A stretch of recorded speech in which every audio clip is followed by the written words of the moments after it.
La coloration est aux cheveux ce que le maquillage est au visage. Il s'agit avant tout d'une mise en valeur, pas d'un barbouillage. Question couleur, tout est possible.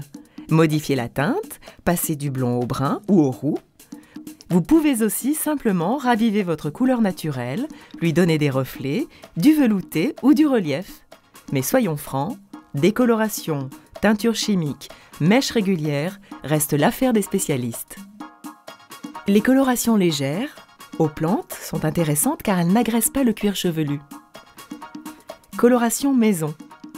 Sur cheveux bruns. Pour obtenir un brun profond, préférez le noyer sous forme de feuilles que vous laissez infuser pendant 15 à 30 minutes selon la teinte désirée, à raison de 2 bonnes poignées de feuilles par litre d'eau. Cette préparation doit être utilisée comme eau de rinçage après le shampoing. Sur cheveux blonds, pour des reflets dorés, rien ne vaut la camomille allemande. Préparez une décoction avec 5 clous de girofle, du thé de Ceylan, une cuillère à café de camomille, une cuillère à café de thym, une écorce sèche d'orange, le tout additionné d'1,5 litre d'eau que vous faites bouillir 5 minutes. Laissez infuser une nuit entière, filtrez, puis utilisez cette lotion après le shampoing. Le geste, bien recouvrir l'ensemble de la chevelure car la coloration ne pénètre pas le cheveu mais le recouvre, l'enrobe. Peignez abondamment la chevelure avec un peigne à grosses dents, partout, dans tous les sens, pour bien uniformiser la couleur. La coloration toute prête. Ce type de produit existe en crème ou en mousse. Mais attention, soyez très vigilante dans le choix du shampoing colorant. Lisez attentivement l'étiquette. Un mauvais produit peut abîmer les cheveux. Coloration pour une nuance personnalisée. Les colorations aux plantes sont intéressantes car elles n'agressent pas le cuir chevelu.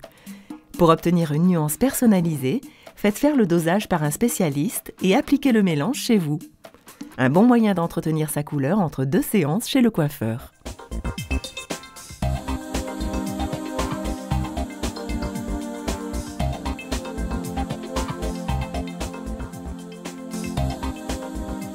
La coloration durable.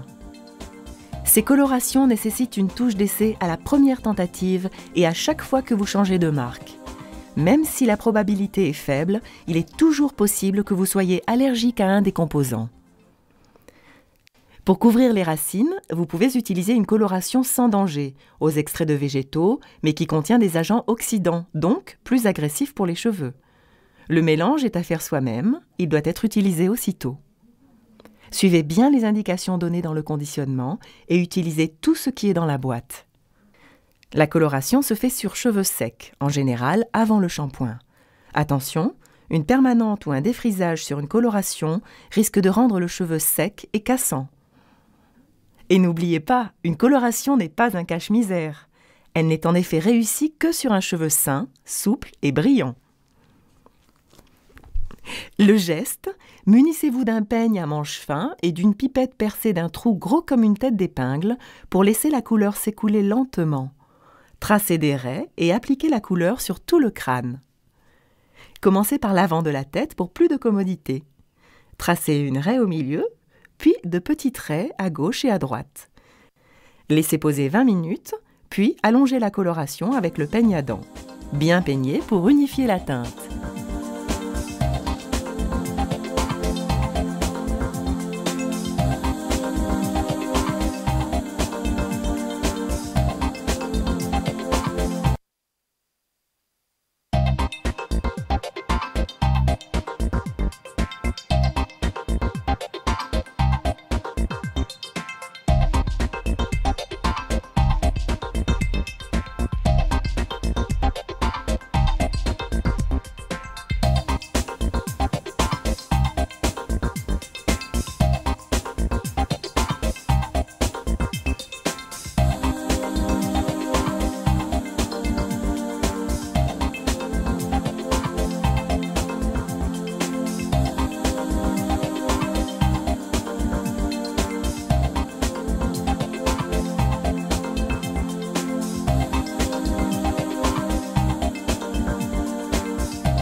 Rinçage de la couleur, elle est très importante. Tête en avant, mettez un peu d'eau et émulsionnez la couleur qui va mousser un petit peu. Rincez abondamment pour faire partir tout le produit. N'oubliez pas l'arrière des oreilles, la naissance des cheveux et la nuque.